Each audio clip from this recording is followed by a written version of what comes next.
If you're a custodial supervisor at a local high school, you know that cleanliness is key, and that the best place to get cleaning supplies is from Grainger. Grainger helps you stay fully stocked on the products you trust, from paper towels and disinfectants to floor scrubbers. Plus, you can rely on Grainger for easy reordering, so you never run out of what you need. Call 1-800-GRAINGER, click Grainger.com, or just stop by.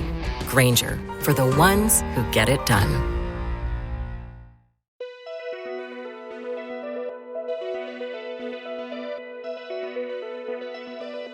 Al filo de la realidad, de la realidad, de la realidad.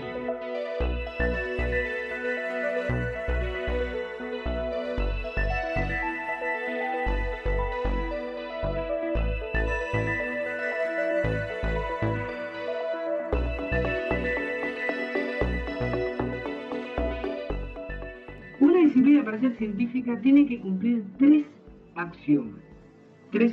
Que algo sea científico no depende de que se enseñe en las universidades, que quien hable tenga un título, un diploma, un guardapolvo blanco. Depende del cumplimiento de tres condiciones. Primero, lo que llamamos verificabilidad. Que yo diga, este objeto sirve para tal cosa, produce tal efecto, y cualquiera pueda verificar que realmente lo produce, o sea, que no se mueva en el limbo de lo ambiguo, de la autosugestión. Segunda condición, la repetibilidad, que yo diga, prepare el objeto de esta manera para producir tal efecto, y preparando el objeto de esa manera, y solo de esa manera se produzca necesariamente ese efecto y solo ese efecto. En este sentido yo siempre digo que las recetas esotéricas son muy precisas. Se dice, mézclese en tales partes de tales elementos en tal momento para provocar tal consecuencia. Y repetidamente se martilla la idea de que si no se cumplen esas condiciones, no se producen esa consecuencia específica. Esto apunta a la condición de repetibilidad. Y tercero, la uniformidad de criterio. Que todos los que deambulan el tema, más o menos, comulguen parecidamente sobre este tema en particular. Los amuletos y los talismanes cumplen esas tres condiciones. Por ejemplo, mediante el enunciado de que hay que grabar determinados símbolos para determinados efectos. Y esto de los símbolos es muy interesante. Los símbolos operan en base a dos mecanismos. Uno que podríamos denominar energético, otro que podríamos denominar psicológico. ¿Qué es un símbolo? Un símbolo es un gráfico que encierra un gran conjunto de emociones asociadas al mismo. Cuando nosotros vemos, por ejemplo, el símbolo de la cruz, el individuo católico experimenta un gran conjunto de emociones detonados, incentivados por la observación de la cruz. Es decir, el objeto físico provoca un gatillo, una detonación psicoemocional en el sujeto que la contempla. El judío, cuando ve una estrella de David, experimenta, asocia emocionalmente un conjunto de vectores psicológicos simbolizados, encerrados en esa imagen. El símbolo es un arquetipo que moviliza fuerzas del inconsciente. ¿Esto qué significa?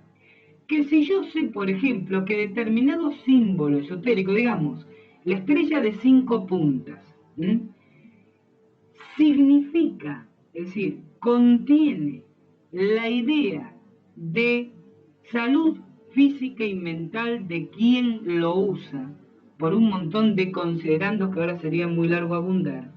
Cada vez que yo piense en ese símbolo, voy a movilizar las fuerzas de mi inconsciente que apunten hacia la autocuración física y mental. Hay un área de estudio dentro de la parapsicología, que es el estudio de la llamada energía de las formas. ¿Qué es esto de energía de las formas? Un efecto energético que se hace presente cuando nosotros, o cualquiera, fabrica un objeto con una forma específica. Y pongo un ejemplo típico, las pirámides. Si supongamos que tengo aquí sobre la mesa una pirámide, réplica a escala de la gran pirámide de Keops. Si yo oriento adecuadamente esa pirámide, voy a saber que en el interior de la misma se produce una serie de transmutaciones energéticas. Si por ejemplo coloco un pedazo de carne en su interior, el ejemplo más típico, más paqueteado, y dejo un pedazo de carne afuera de la pirámide de la intemperie, pasan 3 o 4 días, el pedazo de carne que está afuera se descompone, el que está dentro se momifica. Si una persona tiene una herida y expone cierta cantidad de minutos la herida a la acción de una pirámide, el tejido se regenera mucho más rápidamente que en el proceso normal de regeneración celular que si no lo hiciera, y así sucesivamente. Si yo coloco la pirámide sobre una balanza, el hecho de orientarla o no orientarla no varía el peso de la misma. La fuerza o energía que actúa dentro de la pirámide no es mecánica. Si yo coloco un termómetro adentro de la pirámide, no voy a ver cambios de temperatura. La energía piramidal no es calórica. Si yo coloco un tester, la terminal es de un tester dentro de la pirámide, no voy a ver variaciones en el voltaje. No es eléctrica ni electromagnética. Como no sabemos en definitiva cuál es la naturaleza de esa energía, porque no la podemos registrar con los aparatos físicos de medición, llegamos a la conclusión de lo único que sabemos. Es una clase de energía que se hace presente cuando construimos objetos con una forma, con una geometría específica. Puede ser la pirámide, puede ser una hemisfera, puede ser un dodecaedro, un cono. La pirámide no es la única forma generadora de energías, hay muchas. Esos son los temas que vemos precisamente en parapsicología aplicada, ¿no? O sea, qué objetos se pueden fabricar para producir qué tipo de efectos energéticos. Yo quiero llegar a lo siguiente. Dentro de los objetos empleados por la parapsicología, hay uno que se conoce como biogenerador psicotrónico. Sucintamente es una placa de cobre adherida a una placa de madera que se emplea para neutralizar radiaciones energéticas perjudiciales en una habitación cualquiera. Lo importante es que además de ser una placa de cobre junto a una placa de madera, en la placa de cobre tiene que estar grabado determinados símbolos, concretamente las 4 caras de una pirámide aplanada. Ustedes imaginen que dibujan dentro de un cuadrado 4 triángulos que se entrecrucen. Cada uno de cuales triángulos tiene la misma relación angular que la cara de una pirámide. Y es como si tomaran una pirámide común y la aplanaran, la achataran, dejándola plana, con 4 triángulos que son las caras entrecruzadas. Bueno, ese objeto que yo les contaba, que se llama biogenerador psicotrónico, colocado de una determinada manera, con una determinada orientación dentro de una habitación, armoniza el lugar. Muchos símbolos grabados en el interior de un amuleto, de un talismán, cumplen la función de ser generadores de energías de las formas. Porque ¿qué es una figura gráfica? ¿Qué es un símbolo? Sino una forma de 2 dimensiones. Y es muy interesante descubrir, porque esto también lo investiga la parapsicología, que ciertos grafismos, ciertos dibujos, cuando se mantiene una determinada proporción entre sus líneas, sean estas rectas o curvas, generan energía de las formas. Yo recuerdo, por ejemplo, ahora un cierto tipo de espiral que si uno la traza con tinta china en un papel blanco y coloca sobre su superficie un trozo de carne, pasa lo mismo que si el trozo de carne estuviera dentro de la pirámide, se momifica, porque ese grafismo, ese símbolo, genera energía de las formas. Fíjense ustedes que los símbolos que se emplean en el interior de los amuletos o los talismanes deben realizarse cumpliendo determinadas proporciones geométricas. El caso del sello de Salomón, el caso del pentáculo, el caso del enneagrama, una serie de figuras de la Cruz de América que se grafican en el interior del objeto, cuidando una cierta relación geométrica entre sus partes. Cumple un axioma de la parapsicología, generadores de energías de la forma. Y un detalle más, que viene a sumarse a este concepto, además del efecto energético, el efecto simbólico. Tomemos el caso de las piedras preciosas o semipreciosas que se colocan dentro de ciertos amuletos y de ciertos talismanes. Los cristales, ustedes saben que toda piedra preciosa o semipreciosa tiene una conformación atómica cristalina. Tiene la particularidad de cargar información, acumular información. En electrónica, hablar de acumular información es algo parecido a hablar de acumular energía. Por ejemplo, frecuencia o radiación electromagnética. ¿Qué hace un trozo de cristal de cuarzo sino acumular radiación electromagnética? ¿Qué hacen los cristales de cuarzo de los relojes de cuarzo que ustedes tienen en la pulsera o en la muñeca en este momento? Sino mantener, servir de soporte a frecuencias electromagnéticas.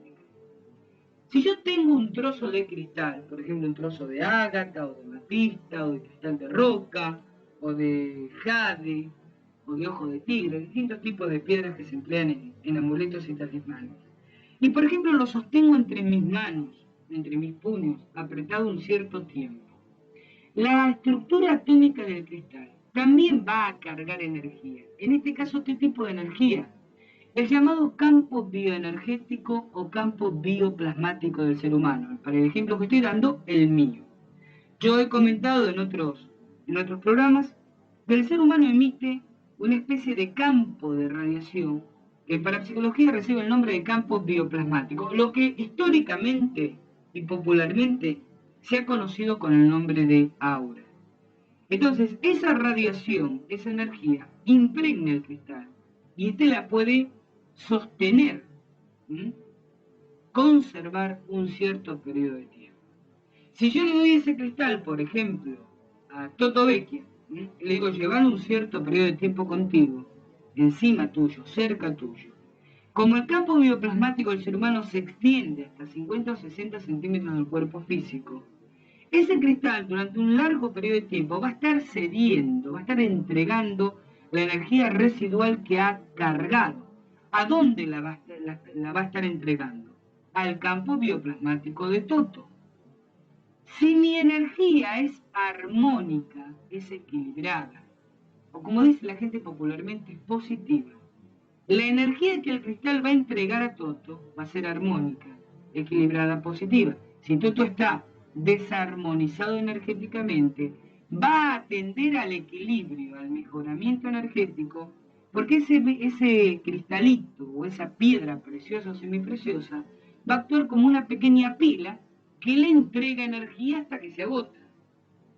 Si mi energía, en cambio, es inarmónica, desequilibrada, o como se dice vulgarmente, negativa, la energía que ese cristal o esa piedra le va a entregar a Toto es una energía negativa, lo cual hablaría del efecto energéticamente positivo o negativo de ciertos objetos. Yo he hablado en algún programa de la historia del diamante Hope, ese diamante que desde 1760 hasta hace muy pocos años atrás, ahora está guardado en una bóveda del Instituto Smithsoniano en Estados Unidos, pero hasta hace muy pocos años atrás que estaba en manos de propietarios particulares, le trajo la desgracia a todo el mundo que lo tenía, el que no se suicidaba, quebraba, el que no terminaba matando a la mujer, se tiraba por un balcón, caía enfermo.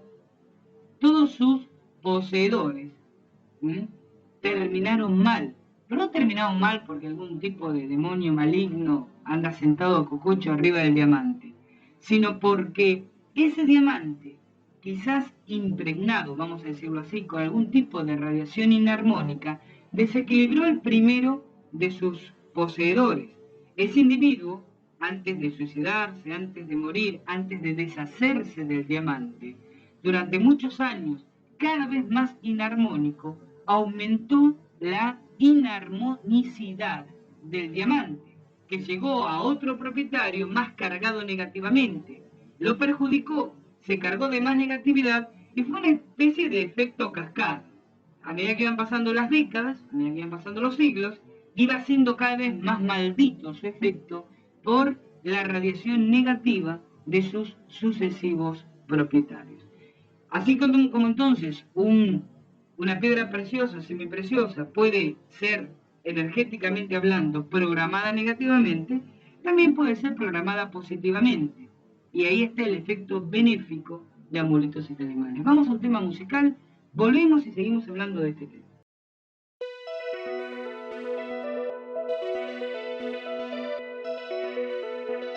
Al filo de la realidad, de la realidad, de la realidad.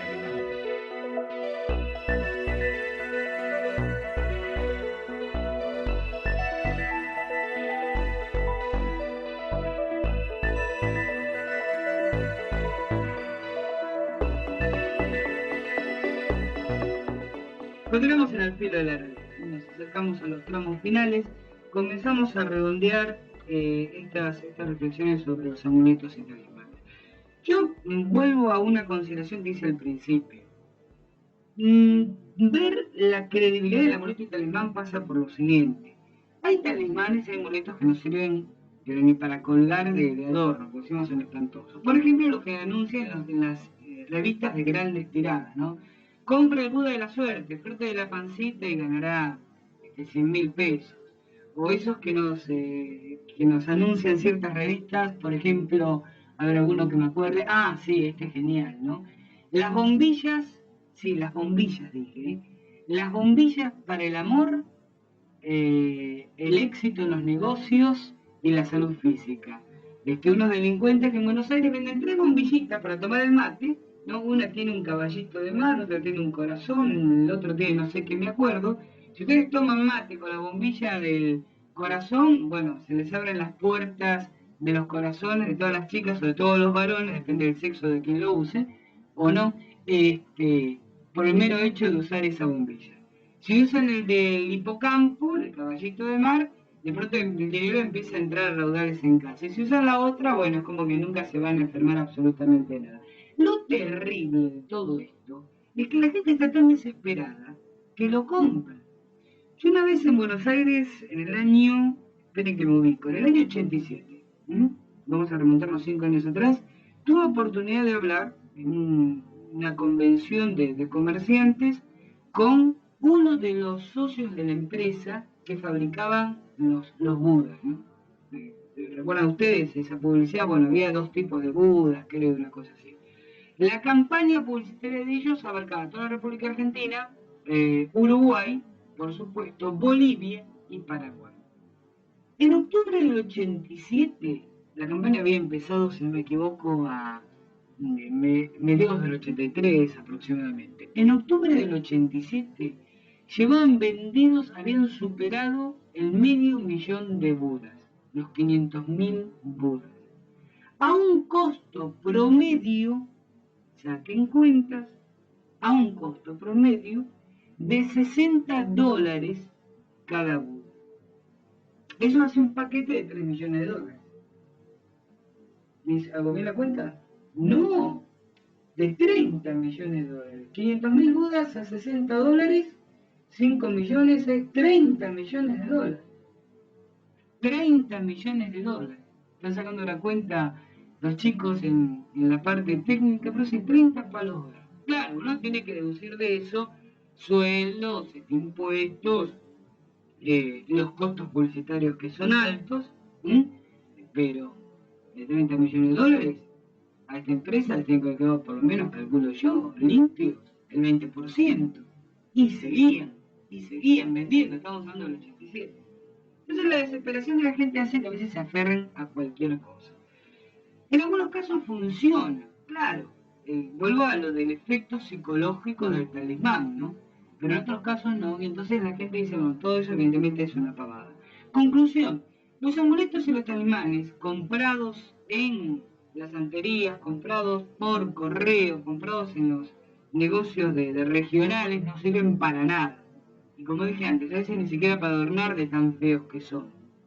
Pero cuando el propio individuo fabrica su amuleto y su talismán, tomando en cuenta esa serie de conceptos que tienen que ver con lo astrológico, que tienen que ver con lo parapsicológico, que tienen que ver con lo psicológico, entonces el amuleto se transforma en un amplificador de una serie de efectos propios del sujeto y exteriores, conducentes a un resultado satisfactorio de los hechos. Además, convengamos el gran poder de, casi tenemos tentado a decir, de autohipnosis del talismán. Si yo estoy grabando a Bunil un trozo de plata, una medalla de plata o un trozo de cobre, cuidando de hacer con el mayor cuidado un signo determinado, colocando una determinada piedra, esperando el momento oportuno para hacerlo, así sean las 3 de la mañana. La tensión psíquica que eso genera, me predispone favorablemente, refuerza mi voluntad y mi autoconvencimiento en que las cosas las voy a conseguir. Y después está, para terminar, el tema de las palabras, ¿no? O de las frases grabadas en el mismo. Milenariamente, la filosofía hermética dice que el verbo es poder. Los sonidos son energía. Y esto lo saben los practicantes de yoga que me estén escuchando cuando, meditando, pronuncian algún mantra. Esos sonidos que, modulados de determinada manera, provocan una modificación psicoenergética en el sujeto. Fíjense que inclusive la propia Biblia dice en un momento, o las versiones originales, no dicen que la Trinidad sea Padre, Hijo y Espíritu Santo, sino dice que la Trinidad está formada por Padre, Verbo y Espíritu Santo. Y Jesús sería la expresión creadora de Jehová, que sería la energía latente creadora, el acto de la creación hecho carne, el verbo, el sonido hecho realidad. ¿Cómo comienza el tercer versículo del capítulo 1 del Génesis de la Biblia? Y Dios dijo, hágase la luz. Otra vez, la idea conceptual de que el sonido es creador, por lo tanto el sonido es energía. Y si yo estoy creando, fabricando mi amuleto o mi talismán, y entonces inscribo determinadas palabras en el tetragrámaton, Eloah, Badad, Ejeliel, Sator, Arepo, Tenet, ópera, rotas, son distintos términos cabalísticos que se inscriben en amuletos y talismanes. Es natural que a medida que los estoy inscribiendo, los estoy pronunciando o los estoy verbalizando mentalmente. Con lo cual, en la estructura de mi mente, cargan su efecto positivo sonidos que por algo, a través de los milenios, se han conservado puros como expresión del verbo creador. Para poder hablar de amuletos y talismanes, negarlos, afirmarlos, hay que tratar de ser medio enciclopedista, hay que tener lecturas de filosofía hermética, de cábala, de antiguas religiones, de parapsicología, de física, de psicología. La conclusión es que cuando uno leyó todos esos temas y reflexionó sobre ellos, pues la cuestión no es atorarse en información, sino meditar sobre los mismos, llega a la conclusión de que amuletos y talismanes, hechos en las condiciones que expliqué en este programa, funcionan. Aunque los escépticos de siempre